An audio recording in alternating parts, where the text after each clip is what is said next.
विक्रमादित्य को शनिदेव ने क्यों श्राप दिया था? एक बार की बात है कि सभी देवतागण में इस बात को लेकर कि उनमें से सर्वश्रेष्ठ कौन है वाद विवाद हो गया। उनका विवाद जब बढ़ने लगा तो वह उन्हें देवराज इंद्र के पास जाने का निर्णय किया और सभी देवतागण उनके पास पहुंच गए। वहां जाकर सब उनसे इस बात का उत्तर मांगने लगे कि उनमें से श्रेष्ठ देवता कौन है। देवताओं की बात सुनकर देवराज भी चिंता में पड़ गए कि उनको क्या उत्तर दूं। फिर उन्होंने उन सब से कहा कि पृथ्वी लोक में उज्जैनी नामक एक नगरी है। वहां के राजा विक्रमादित्य जो न्याय करने में बहुत ज्ञानी माने जाते हैं, वह तुरंत ही दूध का दूध और पानी का पानी कर देते हैं। सभी देवतागण देवराज इंद्र की बात मानकर विक्रमादित्य के पास पहुंचे और उनको सारी बात बताई। तो विक्रमादित्य ने अलग अलग धातुओं को सोना, तांबा, कांस्य आदि के आसन बनवाए और सभी को एक के बाद एक रखने को कहा और सभी देवताओं को उन पर बैठने को कहा। उसके बाद राजा ने कहा, फैसला हो गया, जो सबसे आगे बैठे हैं वो सबसे ज्यादा श्रेष्ठ हैं। इस हिसाब से शनिदेव सबसे पीछे बैठे थे।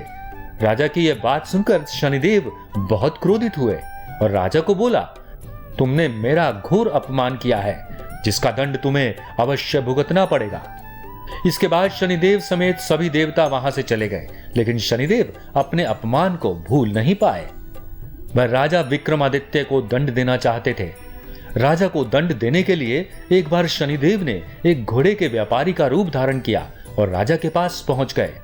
राजा को घोड़ा बहुत पसंद आया और उन्होंने वो घोड़ा खरीद लिया। पर जब वो उस पर सवार हुए तो घोड़ा तेजी से भागने लगा और राजा को एक घने जंगल में गिराकर भाग गया। अब राजा विक्रमादित्य जंगल में अकेले भूखे प्यासे भटकते रहे और भटकते भटकते एक नगर में पहुंचे।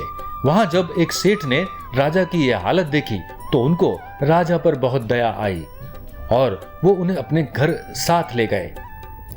उसी दिन सेठ को अपने व्यापार में काफी मुनाफा हुआ। उनको लगा कि यह मेरे लिए यकीनन ही बहुत भाग्यशाली है।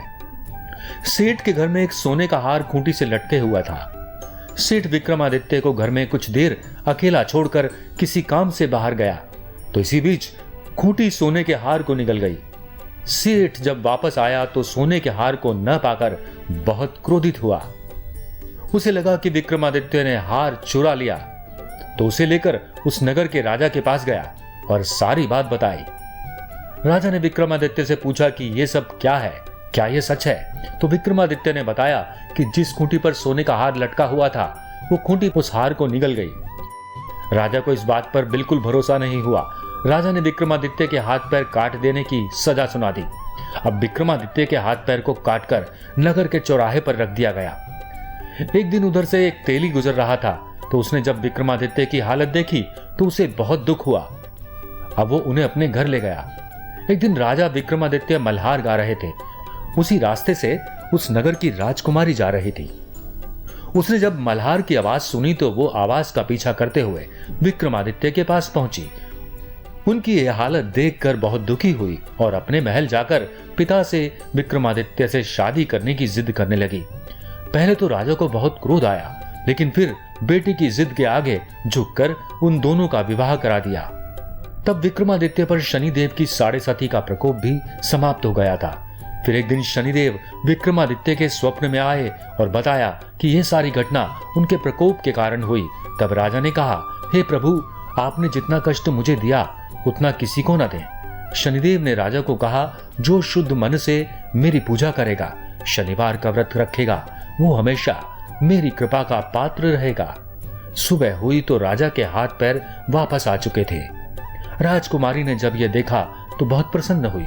अब राजा विक्रमादित्य और रानी उज्जैनी नगरी आए और नगर में घोषणा करवाई कि शनिदेव सबसे श्रेष्ठ हैं। सब लोगों को शनिदेव का उपवास और व्रत रखना चाहिए। सब्सक्राइब करें हमारे YouTube चैनल साधना गोल्ड को और पाएं वीडियोस सबसे पहले। और हाँ, बेल आइकन दबाना ना भूलें।